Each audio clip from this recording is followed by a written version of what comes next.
भाजपा प्रदेश अध्यक्ष एवं पूर्व मुख्यमंत्री बाबुलाल मरांडी संथाल परगना प्रवास के क्रम में पाकुड़ में मीडिया से बात करते हुए कहा कि मुख्यमंत्री हेमंत सोरेन की लोक लुभावन घोषणाओं पर अब कोई भरोसा नहीं करता है। जनता उन्हें पिछले 4 वर्षों में पूरी तरह से समझ चुकी है। हेमंत सोरेन ने केवल चुनाव में ही झूठा वादा नहीं किया, बल्कि अपने शपथ के बाद पहले बजट सत्र में दिए गए भाषण से उन्होंने राज्य की जनता और बेरोजगार युवाओं को दिग्भ्रमित किया है, धोखा दिया है। उन्होंने आगे कहा कि मुख्यमंत्री आनन फानन में घोषणाएं कर रहे हैं। उन्हें पता है कि उनके खिलाफ ईडी की कार्रवाई चल रही है। 5 समन उन्हें मिल चुका है और अब कभी भी होटवार जेल जाने की नौबत आ सकती है। घुसपैठियों पर बोलते हुए श्री मरांडी ने कहा कि कोई भी देश अवैध घुसपैठियों को बर्दाश्त नहीं करता। हेमंत सरकार तुष्टीकरण वोट बैंक की राजनीति करती है, इसलिए ऐसे लोगों को बढ़ावा दे रही है।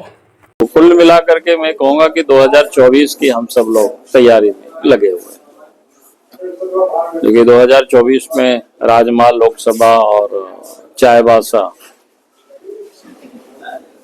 जेएमएम और कांग्रेस के पास चला गया था।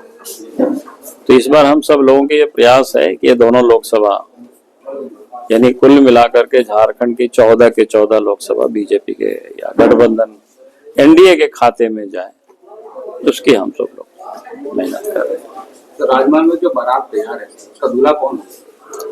अरे दूल्हा तय करना ये केंद्र का काम होता है, ये मेरा काम नहीं होता है। मेरा काम है बाराती को तैयार करना, समझे कि नहीं, और उसके लिए हम लगे हुए हैं।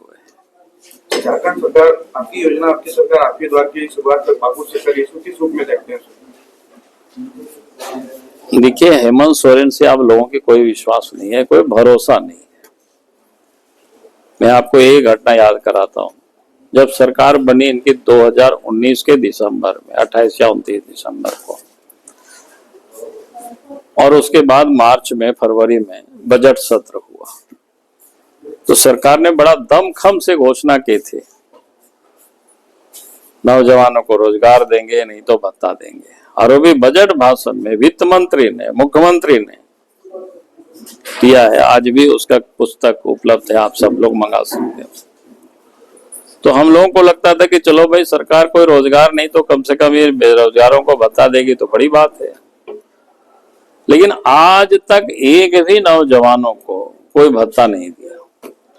और इन 5 वर्षों में आप देखिए, उन्होंने कोई वैकेंसी भी नहीं निकाला। प्रत्येक साल सिर्फ घोषणा करती, ये साल नियुक्ति का वर्ष रहेगा। तो नौजवान बेचारे इंतजार करते हैं कि अब नियुक्ति का वर्ष होगा, पता नहीं कितने लोगों की बहालियां होगी, लेकिन हो नहीं रहा है। जितने भी लोगों को नियुक्ति पत्र उन्होंने थोड़ा मोड़ा दिया, तो किसको, जब पिछली सरकार ने सब कुछ करके गए थे और उन लोगों को सिर्फ नियुक्ति पत्र बांटना ही बाकी था, जैसे पंचायत सचिवालय के सचिवों का, पंचायत सचिवों का। और उसमें भी लोगों को हाईकोर्ट से लेकर के सुप्रीम कोर्ट तक जाना पड़ा। हाई स्कूल के शिक्षकों का भी वही मामला था। तो इसीलिए ये सरकार क्या घोषणा करती है उससे कोई मतलब नहीं है, जनता समझ चुकी है। और चूंकि हेमंत सोरेन को पता है कि ईडी ने उनको 5 नोटिस किया है, अब उनको समझ में आ गया है कि किसी दिन भी होटवार हमको जाना पड़ सकता है। इसलिए अब जो मन होता है अंट बंट करते रहता है। इसलिए किसका नहीं, क्या है कि हमसे अधिक आप सब लोग जानते हैं भाई, साहेबगंज और पाकुड़ में तो पूरा डेमोग्राफी बदल गई है पूरी तरह से। और बड़ी तादाद में बांग्लादेश से आकर के लोग आकर के बसे। हमने इसलिए कहा कि भाई इसका एक एनआरसी हो जाना चाहिए, ताकि ये तो पता चले कौन कहां से आए हैं, कब आए हैं, कैसे आए हैं, फिर कैसे वो बसे हैं, किसने बसाया है। तो उससे सरकार को बड़ी परेशानी है, हेमंत सोरेन की सरकार को, क्योंकि वो वोट की राजनीति करते हैं। तो हमारा कहना है कि भाई ये तो क्या दिक्कत है। आज तो आप देख रहे हैं कि दुनिया के कोई भी देश में इलीगल तरीके से अगर लोग जा करके वहां घुसते हैं तो वहां की सरकार उसको निकालती है वहां से। तो इसलिए अगर कोई भी इलीगल तरीके से आए और यहाँ वो बस गए, जमीन किसी के पैरवी से अगर उन्होंने बंदोबस्त कर लिया, तो वो गलत है, वो आदमी पकड़ में आ जाएंगे।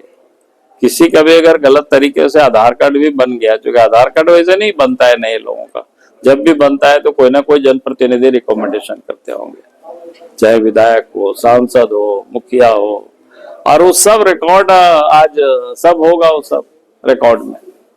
तो जिस दिन भी जांच होगी सब पता चल जाएगा। और जिन लोगों ने, हमने तो कहा है कि भाई जिस दिन जांच होगी पता चलेगा जिन लोगों ने अवैध तरीके से बसाया है वो भी समान रूप से दोषी है, उनके ऊपर भी कार्रवाई होगी।